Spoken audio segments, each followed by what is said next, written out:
Hi friends, అందరికీ నమస్కారం. అంజలి కథలకి స్వాగతం. అమృత కలశం 30వ భాగం. రుద్రభూమిలో రుద్రకేసరుడు, ఫకీరు తీవ్రంగా పోరాడుకుంటూ ఉన్నారు.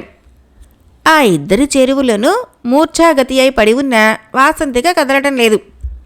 మంత్రవాదుల్ని గురించి పట్టించుకోవటం లేదు. దాన్ని బట్టి వాసంతికకు స్పృహ వచ్చినట్లు లేదు. మొదటి రోజు గడిచింది. రెండవ రోజున సూర్యుడు నడినెత్తికి వచ్చిన ఫకీరు, రుద్రకేసరులు పట్టువిడవకుండా పోరాడుతూనే ఉన్నారు.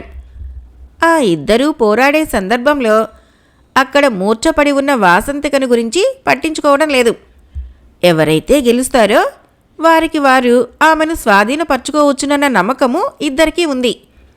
పోరాటము ప్రతి క్షణము ముమ్మరంగా సాగుతోంది. అదే సమయంలో రూపురేఖలు లేని ఆకారము రుద్రభూమిలోకి ప్రవేశించింది. ఫకీరు, రుద్రకేసరులు ఆ ఆకారం రాకను పట్టించుకోలేదు. వాసంతికను వంగి అందుకుంది ఆ ఆకారం. ఆకారంతో పాటు మూర్ఛాగతి అయి పడి ఉన్న వాసంతిక అదృశ్యమైంది. అదృశ్యమైన వాసంతికను పట్టించుకోలేదు. ఆకారం గురించి యోచించనే లేదు. ఇద్దరూ తీవ్ర దశన పోరాడుతూనే ఉన్నారు. ఆకారం వచ్చి వాసంతికను పట్టుకు వెళ్ళింది, కానీ అక్కడున్న మంత్రపుష్పం తీసుకుపోలేదు. అక్కడే పోరాడుతున్న ఫకీరు, రుద్రకేసరులు కూడా మంత్రపుష్పం గురించి పట్టించుకోలేదు. ఉన్నట్లుండి సుడిగాలి వీచింది. గాలి విసురికి అక్కడ ఉన్న మంత్రపుష్పము ఎగిరి వెళ్ళి అవతలగా ఉన్న పుట్ట మీద పడింది. ఒక వృద్ధురాలు ఎవరిదో శవాన్ని భుజాన వేసుకుని వచ్చింది. రుద్రభూమి మధ్యన నిలబడి దిక్కులు చూసింది. కంట తడిపెట్టి కుమిలిపోతున్నది. గట్టిగా నిట్టూర్పి విడిచింది. పొంగి పొరలే దుఃఖాన్ని అణుచుకుంటూ భుజాన ఉన్న శవాన్ని అక్కడ పరుండబెట్టింది. అవతలగా పడున్న ఎండు కొమ్మలను ఏరుకు వచ్చి చితిని పేర్చింది. శవాన్ని దానిమీద పరుండబెట్టింది. నిప్పు పెట్టింది. తను అక్కడ ఉండలేక గిర్రున వెనక్కి తిరిగి గబగబా వెళ్ళి పుట్ట పక్కన ఉన్న దిమ్మ మీద కూర్చుంది వృద్ధురాలు. చితిలో రగిలిన అగ్నిజ్వాలలకు వాయుదేవుని సహకారం ఉండడంతో మంటలు ఆకాశాన్ని అంటుతున్నట్లు అనిపిస్తున్నది. ఆ వెలుగుకి పోరాడుతున్న రుద్రకేసరుడు తల తిప్పి చూశాడు. అప్పటికే శవము చాలా వరకు కాలిపోయింది. ఆ ఇద్దరూ మాత్రము తీవ్ర దశన పోరాడుతూనే ఉన్నారు.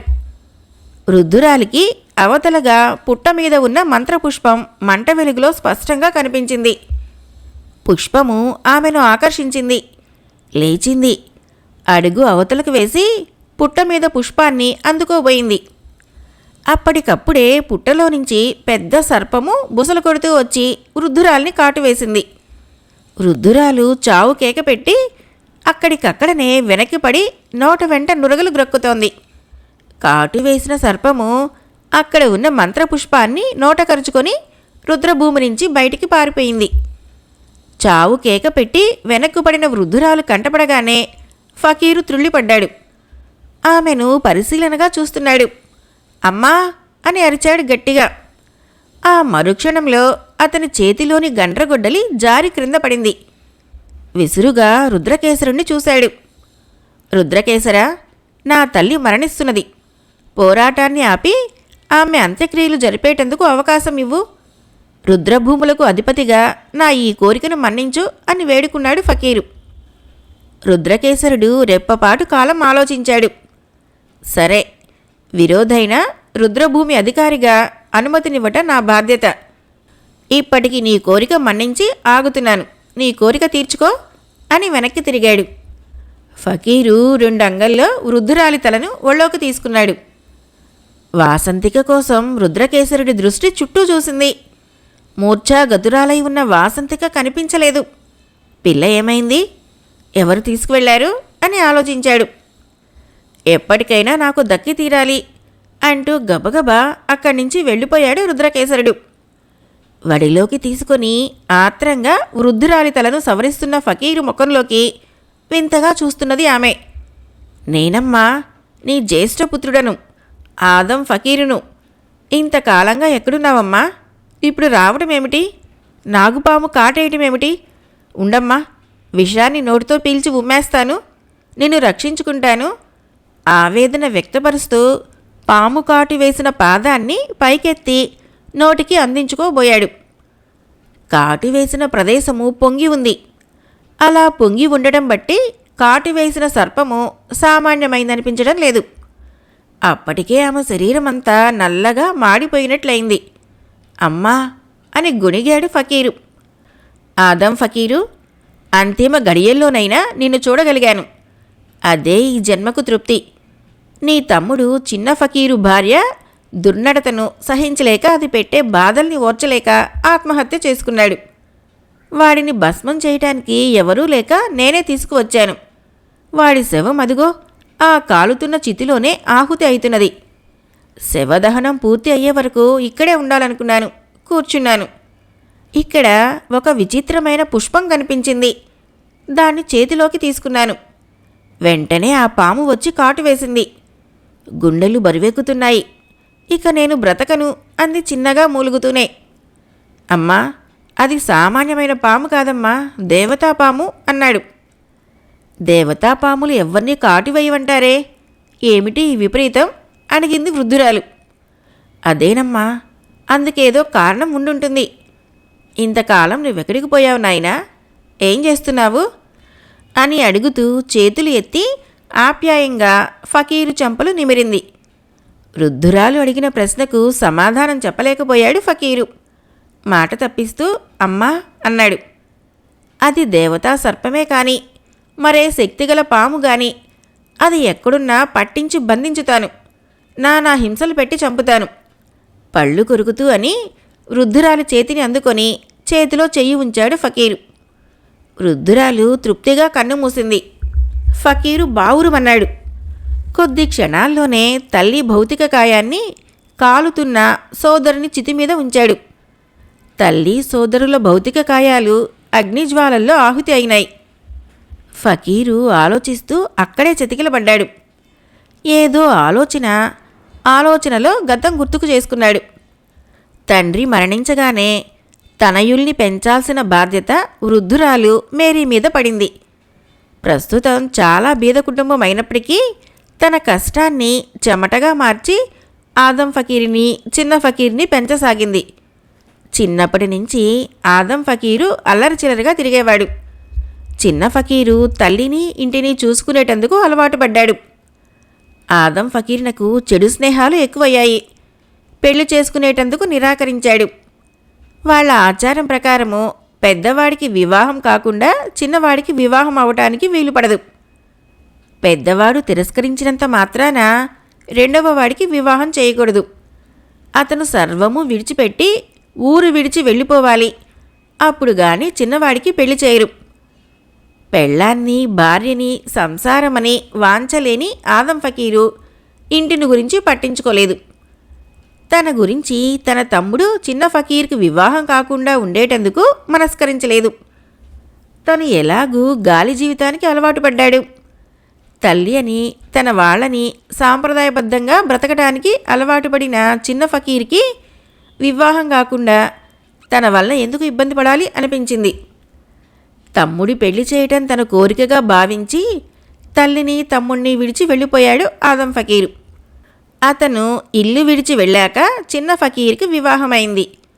భార్యను, తల్లిని చూసుకుంటూ కాలం గడుపుతున్నాడు.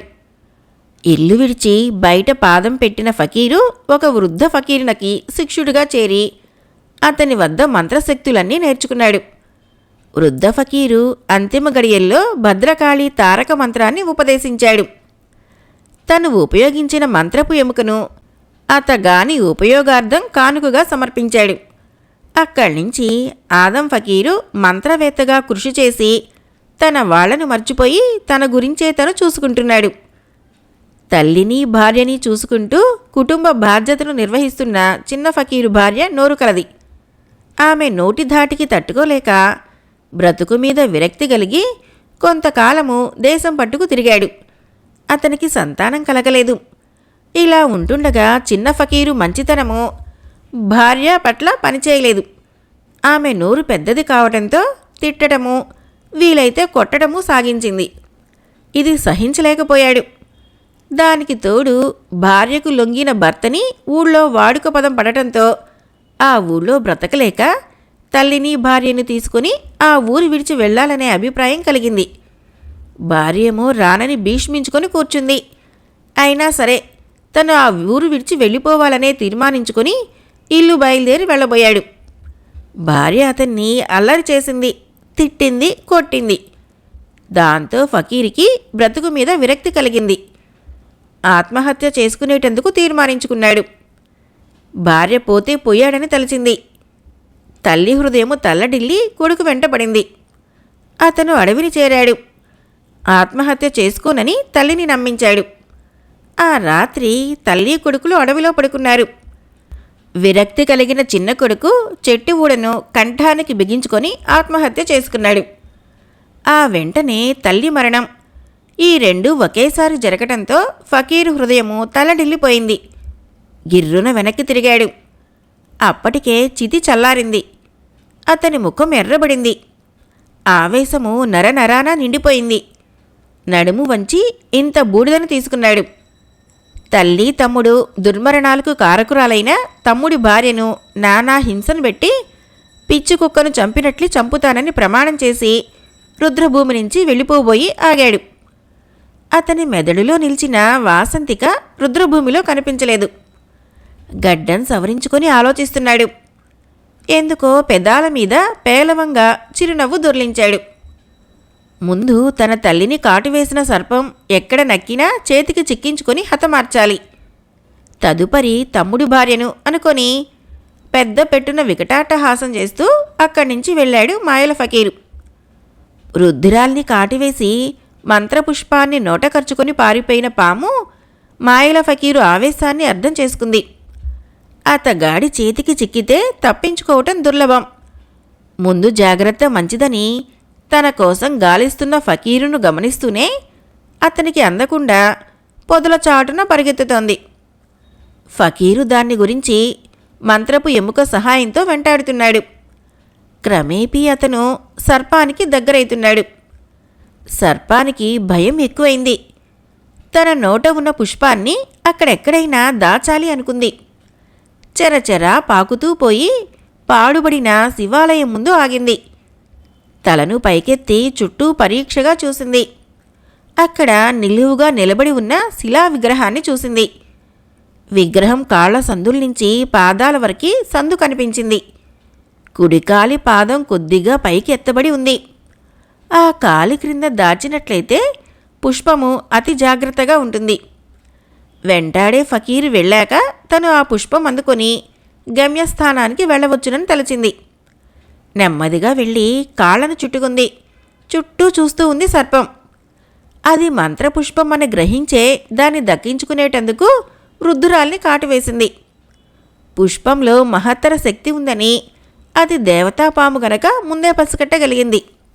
దాన్ని విగ్రహం పాదం క్రింద పెట్టింది. చెరచెరా పారాడుతూ వెళ్ళి ఆలయంలో గోడ పక్కగా నక్కి చూస్తున్నది సర్పము. ఉన్నట్లుండి విగ్రహం మనిషిగా మారిపోయింది. అతను భారీ ఎత్తున కనిపిస్తున్నాడు. పెద్ద పెట్టున వికటాట్టహాసం చేశాడు. సర్పము తన పాదం క్రింద ఉంచిన మంత్రపుష్పం అందుకున్నాడు. నవ్వుతూ దాన్ని పరీక్షగా చూస్తున్నాడు. ఆ పుష్పము మహత్తర శక్తి కలది కనుకనే తనకు బంధ విముక్తిని చేసిందని తలిచాడు. అక్కడి నుంచి కదిలి 4 అడుగులు ముందుకు వేశాడు. అతడు వజ్రకంఠుడు అని గ్రహించింది ఆ సర్పం. తన ప్రయత్నం విఫలమైందని చింతించింది. తను అతగాడి కంటపడటం అపాయమని ఎంచి తప్పించుకొని వెళుతున్నది. వజ్రకంఠుడు తన వద్దనున్న మంత్రశక్తిని ఉపయోగించి ప్రయత్నించాడు. మంత్రశక్తి పనిచేయలేదు. అతను ఆవేదన పెట్టాడు. పెద్ద పెట్టున జై భద్రకాళి అని అరిచాడు. అతని అరుపు గాలిలో కలిసిపోయింది కానీ భద్రకాళికి వినిపించలేదు. భద్రకాళి పలకలేదు. మరింత గట్టిగా అరిచాడు. ఎంత గట్టిగా అరిచినా ప్రయత్నం వృధా అయింది. నిరుత్సాహంతో నిట్టూర్పి విడిచాడు. తను విజయయాత్ర చేయకుండా మళ్ళీ మొదటికి వచ్చినందుకు చింతించాడు. చేతపట్టిన మంత్రపుష్పము మహేంద్రుడు ఒకప్పుడు ఇంద్రదూతకు సమర్పించిందని తెలుసుకోలేకపోయినా అది మహత్తర శక్తిగల పుష్పము అని గ్రహించాడు. ఆ పుష్పాన్ని తను ఎలా ఉపయోగించుకోవాలా అని ఆలోచిస్తున్నాడు. ఏది ఎలా ఉన్నా తిన్నగా గుహకు వెళ్ళి అక్కడ కూర్చొని ఆలోచించుకోవాలి అనుకుంటున్నాడు. అనుకోవటం తడవుగా వజ్రకంఠుడు అక్కడి నుంచి అదృశ్యమయ్యాడు. సర్పము చిన్నగా నిరుత్సాహంతో పోబోతున్నది. వెళ్ళే సర్పం ఆగిపోయింది. ఎంత ప్రయత్నించినా ముందుకు వెళ్ళలేకపోతున్నది. ఏదో శక్తి తనను పోనీయకుండా ఆపు చేసిందని గ్రహించింది. తల ఎత్తి చూసింది. అక్కడే నిలబడి సర్పం వంక కొరకొరా చూస్తున్నాడు ఫకీరు. నన్ను తప్పించుకొని వెళ్ళటం నీ తరం కాదు నాగిని అని నవ్వుతూ మంత్రదండం చూపించాడు. సర్పం ఎగిరి ఫకీరు చేతి మీద పడి చేతిని చుట్టుకుంది. ఫకీరు పెద్ద పెట్టున నవ్వుతూ కదలి వెళ్ళిపోయాడు. తన గుహలోకి అడుగుపెట్టిన వజ్రకంఠుడికి ఏమీ తోచలేదు. గుహ పాడుబడింది. అక్కడ ఉండే భూత ప్రేత పిశాచాలు వృద్ధి చెందినాయి. కానీ ఏ ఒక్కటి తనకు సహాయపడటం లేదు. తను ఆరాధించే భద్రకాళి విగ్రహానికి చుట్టూ సాలెగూడు అల్లుకొని ఉంది. స్వల్పశాలీడు భద్రకాళిని బంధించి ఉండినందుకు చింతించాడు, కంటతడి పెట్టాడు. నెమ్మదిగా గుహ బయటికి వచ్చి గతాన్ని తలుచుకున్నాడు. తనను శిలా విగ్రహంగా పాడుబడిన ఆలయం ముందు బంధించిందెవరు అలా అని ప్రశ్నించుకున్నాడు. అతనెవరో తెలుసుకొని తనను బంధించిన కారణం తెలుసుకోవాలి అనుకుంటూ పుష్పాన్ని చూశాడు. ఆ వెంటనే అక్కడ అదృశ్యమై సప్తగిరి పర్వత పంక్తుల వద్ద నిలిచాడు. చుట్టూ చూశాడు. ఆ ప్రదేశము నిర్మానుష్యంగా ఉంది. దగ్గరలోనే ఒక కుటీరం ఉంది. అది కూడా పాడుబడిందిగా, ఎవ్వరూ నివసించడానికి సఖ్యంగా కనిపించడం లేదు. నొసళ్ళు చిట్లించి చూస్తూ అటువైపు వెళ్ళాడు వజ్రకంఠుడు. కుటీరంలోకి ప్రవేశించాడు.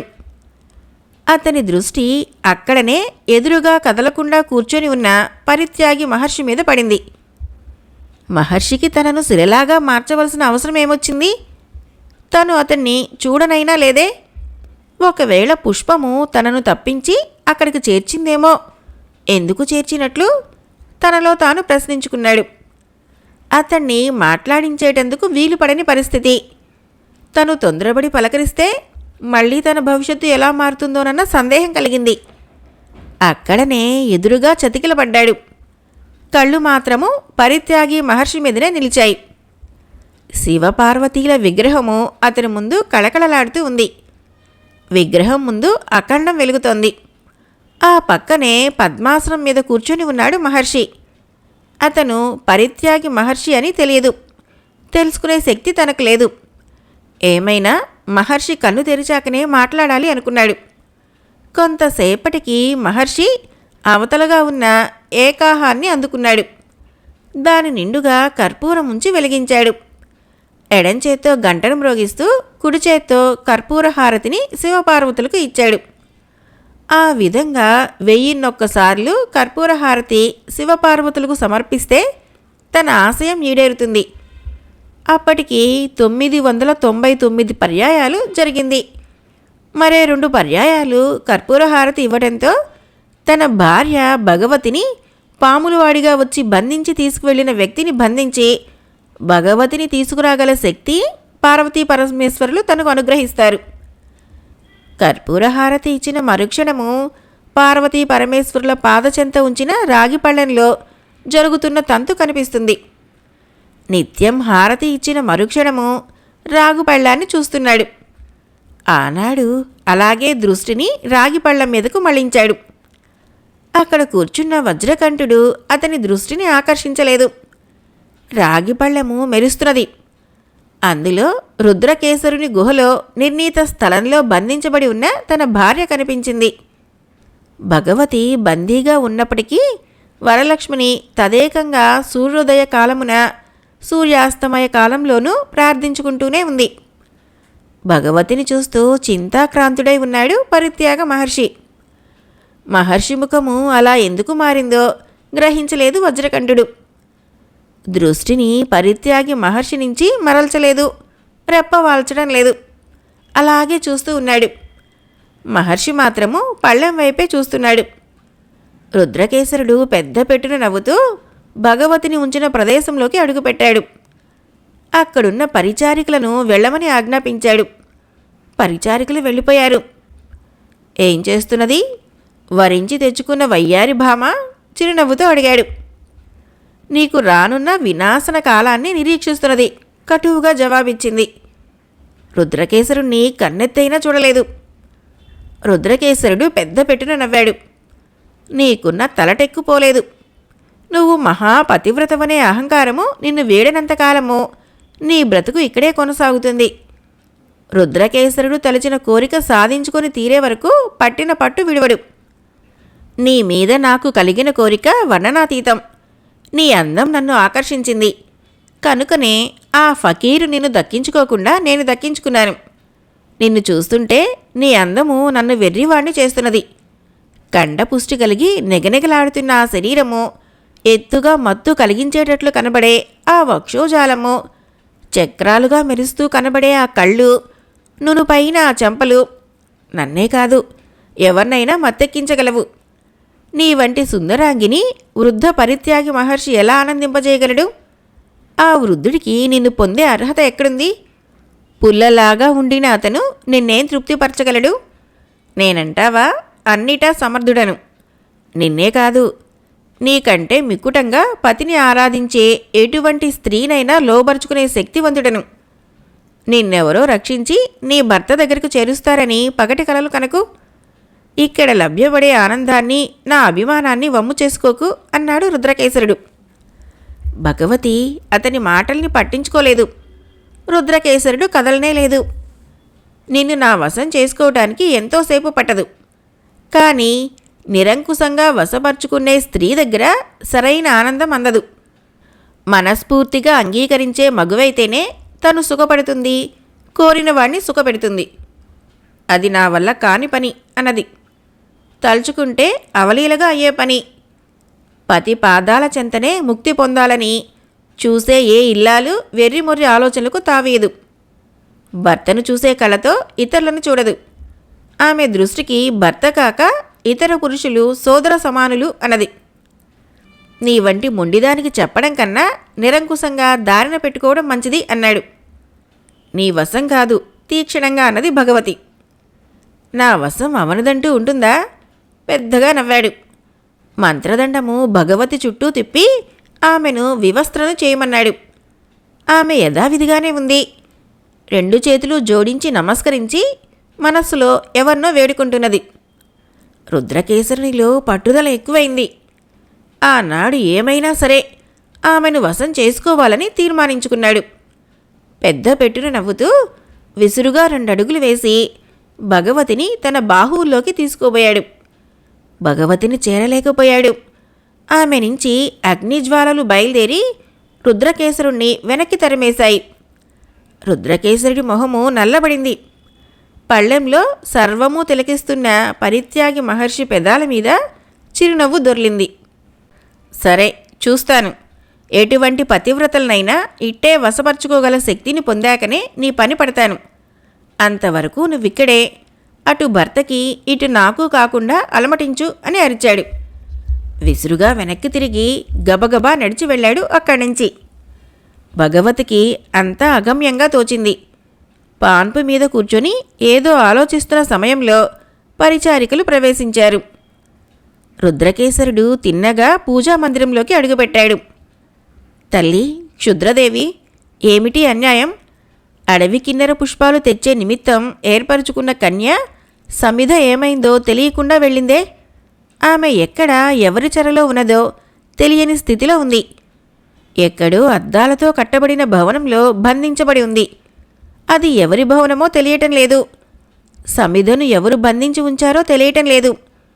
చేస్తున్న వ్రతము కుంటుపడింది. అది ఇలా ఉండగా కోరి తెచ్చుకున్న చక్కదనాల చుక్క భగవతి ఎంతకీ వశమవకుండా ఉంది. ఆమెను పొందలేని బ్రతుకు వృధా అనిపిస్తుంది. నన్ను ఏం చేయమంటావు తల్లి? వేడుకున్నాడు. క్షుద్రదేవత సమాధానం ఇవ్వలేదు. రుద్రకేసరుడు క్షుద్రదేవి వంక కళ్ళు ఆర్పకుండా చూస్తున్నాడు. ఏదో ఆలోచిస్తున్నాడు. తను ఆచరించే పూజలకు వ్రతానికి కుంటుబడితే తలచిన కార్యాలు ఎలా కొనసాగుతాయి? ముందు వ్రతం పూర్తి అయితే భగవతే కాదు, భగవతి వంటి పతివ్రతలను వాకిటన సవారీ నిలబెట్టవచ్చు. వ్రతం సాగాలంటే, క్షుద్రదేవతను నిర్విఘ్నంగా ఆరాధించాలంటే దేవీ సందేశానుసారం కన్యచేత అడవి కిన్నెర పుష్పాలు తెప్పించి పూజించాలి. కానీ అందుకు వినియోగించబడిన సమిధను ఎవరో కావాలని చేజిక్కించుకున్నారు. ఆమెను చేపట్టినవాడు తనంత మంత్రవేత్త అయితేనే గాని సమిధ వివరం తెలియనివ్వడు. ఆమె ఎక్కడుంది? ఫకీరుతో పోరాడే సందర్భంలో రుద్రభూమి నుంచి మాయమైన కన్య వాసంతిక ఎక్కడుంది? ప్రశ్నలే మిగిలిపోతున్నాయి. కానీ సమాధానం మాత్రం చిక్కడం లేదు. ముందు జరగాల్సిన దాని గురించి మనోవేదనని తట్టుకోలేక అటూ ఇటూ తిరుగుతున్నాడు రుద్రకేసరుడు. అమృత కలశం 30వ భాగం సమాప్తం. ఫ్రెండ్స్, నా కథలు నచ్చినట్లయితే మన ఛానల్ని తప్పకుండా సబ్స్క్రైబ్ చేయండి, లైక్ చేయండి, షేర్ చేయండి, కామెంట్ చేయండి. Thank you.